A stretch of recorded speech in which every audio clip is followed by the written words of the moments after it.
Last Thursday, after junior rugby practice at Kelston Boys High School, what appears to be a pre-arranged fight resulted in the death of 15-year-old Kelston pupil Stephen Dudley. Police inquiries are still continuing into the incident, including accessing mobile phones of bystanders who may have filmed the event.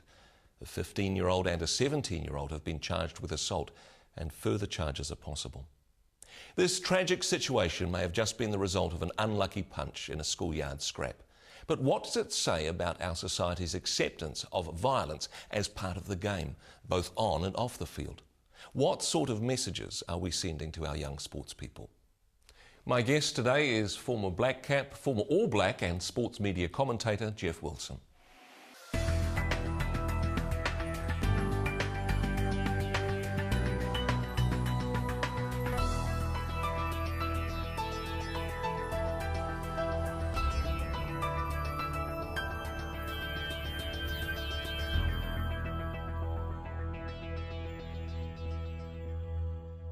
Jeff, thanks very much for joining us. Pleasure to be here. This is a serious incident. Some people would say perhaps nothing more than an unlucky punch. However, it does bring up questions about, I suppose, what the principles are at a schoolboy rugby level. Now, you can remember as far back as schoolboy rugby, a bit of rough and tumble, and I mean a very, very passionate game, tempers flare, etc. But in terms of communicating, I suppose, some of the principles of the game, it's not just what you do on the field, it's what happens afterwards, which is important as well. Yeah, it's an absolute tragedy, you know, to lose a life so young. Yeah. And I don't know if this is directly related to the game as such. You know, this is separate to the rugby side of things, but in terms of the way New Zealand rugby, and I think even accepted behaviour now, is well and truly changed, and for the better. You know, we see the NZRU have started like an applaud campaign to try and, I suppose, get in control of people's emotions. The fact that, remembering it is only a game, and you don't want to be promoting violence, you don't want to be promoting incidences where someone's going to get hurt. I think we're very protective of our people, and I think we're very protective of players and individuals, and it's not just them, it's the referees, everyone involved in the game. So it's about creating the right environment so people make good decisions and simply can enjoy what they're doing in sport. I mean, it is a passionate game, tempers flare, and I'm sure you found that many times on the sports field. Yep. The ability to say, actually, no, this is a game, I'm going to process my anger, how I feel, I'm going to work it out a different way. These are skills which are as important as rugby skills to be teaching young people. Yeah, well, within the game you want to play within the rules, and we're very harsh on that in terms of trying to protect the players when you're out there. So the rules have changed. You can see now there are a number of actions in the game that are not acceptable, things like tip tackles where you're putting people in compromised positions, and same applies to the fans that are on the sidelines where you're actually encouraging this behaviour. The important thing is that you're supportive, you know, and you want people to play within the rules. There's nothing wrong with playing hard, though, is there? Yeah. It's about playing fair. It's about doing what you need to do. And you know, I remember even back through the 90s, there was a Play Fair campaign, which I remember being part of and promoting down south in Invercargill and through the southern area. It was about going out there and doing the best you possibly could, playing as hard as you possibly could, but there are rules. And there's no doubt that when it comes to the physical side of the game, you know, you have to protect the players. You have to look after them. And we're seeing more and more now, head injuries have become studied and looked at, so we're making sure that people and players are looked after. It's not accepted behaviour, and I don't think it should be, whether it be on the sidelines or on the field. There is pressure at a competitive level, I mean, you know, certainly at a professional level, but even at a schoolboy level, you know, that schools such as Kelston Boys have got a strong rugby heritage. It's important that they play well. It's important that, look, if you're going to make the team, you have to be at a certain level. It's difficult, perhaps, particularly for the younger kids, to separate this culture of competitiveness with some of the violence that follows. Yeah, but it's right and wrong.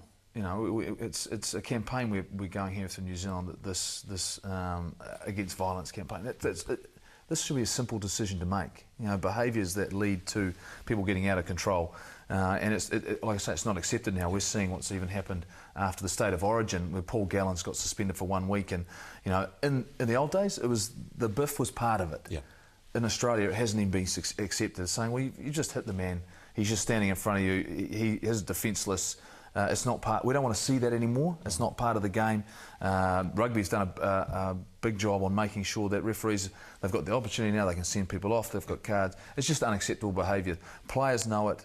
You don't want to put people in uncompromised positions. And at the moment, for me, I like the way things are going, but there are still far too many instances. It's even in the media this week.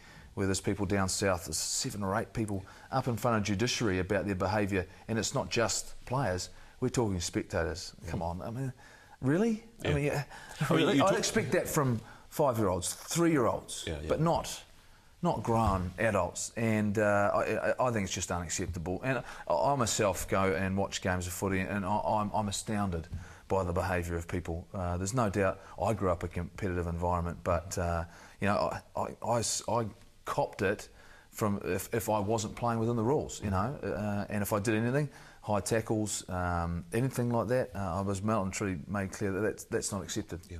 I mean, you talk about the off-field behaviour by the spectators. I mean, this is often the worst examples are schoolboy rugby. Yep. Parents on the side of the field, and some of the behaviour there. It'd be good, perhaps, if sometimes the ref could red card some of the parents and their behaviour and comments. Yeah, it is. It's about controlling yourself, and don't, you know, you see people you can encourage, you can support, but there's a lot of abuse that goes on. Now, don't get me wrong, there are the majority of the people are very, very good. I can't, you know. There are people, parents who support their kids and accept good play, and they love watching the game, love being part of it. Unfortunately, there's a minority out there, but what they do is they wind everyone else up, they get everyone into it instead of let's just enjoy the sport for what it is. It's a great game. If it's played in the right spirit, then you can have a lot of fun and enjoyment out of it. But it's the moment it gets out of control, you're taking away from the sport. Mm. In those types of situations, do you think that there is more can be done in terms of accepting responsibility? Is it the school's responsibility to do something about this culture, or does it come back to families and parents? Well, I think everyone's a part of it, aren't they? Everyone has to play their role, whether it be the school, the coach, the supporters on the sideline. I mean, I think it's always tough to make a stand, isn't it? You know, to actually, hey, let's say that's unacceptable to somebody. Come on, settle down. You know, you're putting yourself in an uncomfortable situation yourself. But I think if it's collectively as a group, and particularly I think as a coach, you can have a big role in that, whether it be with your players or whether it be with supporters, about the fact that you understand, you know it's good behaviour, you know it's in the best interest of the game. You know, I have always felt sorry for referees, because they're in the most compromised position at all, because a lot of these people aren't professionals. They're people who are giving up their time volunteering to go out there and referee games, umpire games, whether it be in rugby or in other sports. And they're doing the best they possibly can. And they're taking time out of their day to make sure the games actually happen. If they're not out there, we don't have a game. It's pure and simple. No referee, no umpire, there is no game. So people have got to remember that, and I think that's where it's important. It's not just the schools, the clubs, it's the coaches, it's the parents, it's everyone involved. And I like what the NZAU are doing. They're making a real awareness of the fact they want to see a change in behaviour, they want to see a different type of encouragement on the sidelines, and I think it's a positive thing. One of the other tragedies about exceptions like this is that, honestly, it is the exception. Yes, it hits the headlines, but there is so much positive stuff happening every Saturday morning up and down the country, positive examples, teams playing well together, learning some good life principles from sport on the field. And I don't think that'll ever change. I think it's all we're trying to do now is we're trying to make it more prevalent. We want that to be well and truly dominating the situation we're dealing with here. So these incidences we're talking about are few and far between. So they don't make the headlines because, bottom line, they're not happening. Are you always going to eliminate all of them? No. I mean, you just can't. You can't avoid that, I don't think. There are going to be people who get carried away, but if we've got people in awareness of it and are prepared to work together to try and fix it, just because you might not feel as though you're making a difference, it certainly doesn't mean you don't stop trying. And that's where I think I'm looking forward to 3-4 years down the track with what the NZAU are trying to do. I see New Zealand Herald have a big part of it, putting a real focus on it to make an awareness of it, and hopefully we're going to get some change. I mean, speaking of the future, given your genetic material, your own kids, of course, will be doing great things on the sports field in the years ahead. In terms of that, thinking of, let's make it personal here, for your own kids, what would you say to encourage them to get that balance right between playing hard and being fair? I'll tell you what's funny right now. I've got Harper's my oldest, is 5-year-old, just started Ripper Rugby. Oh, yeah. Okay, he's a little bit younger than the group that he was with. And at the moment, he's not comfortable being out there on game day. He loves going to practice. He's just, at the moment, doesn't want to play in the... It's almost like he got a fright the first time we went out and played because, look at all these people yelling and screaming at their kids. If he doesn't want to play, he doesn't want to play. I mean, all I care is the fact he's having fun and enjoying himself, I go to practice with him, we run around, he has a blast. He does more running after the game than he does in the game. So, for me, it's I'm there to support. I'm not a yeller, I'm not a screamer. What I'll be doing is encouraging him between the whistles. So beforehand, you know, and afterwards, making sure he had some fun. Because isn't that what it's all about? Isn't it about enjoyment? I mean, isn't that the purpose of sport? You know, being competitive and winning becomes a part of it, but that's a product of having fun and enjoying it. And the last thing you ever want are people not enjoying the game and you're driving them away. Hey, look, my two kids just like having to run around. That's all I care about.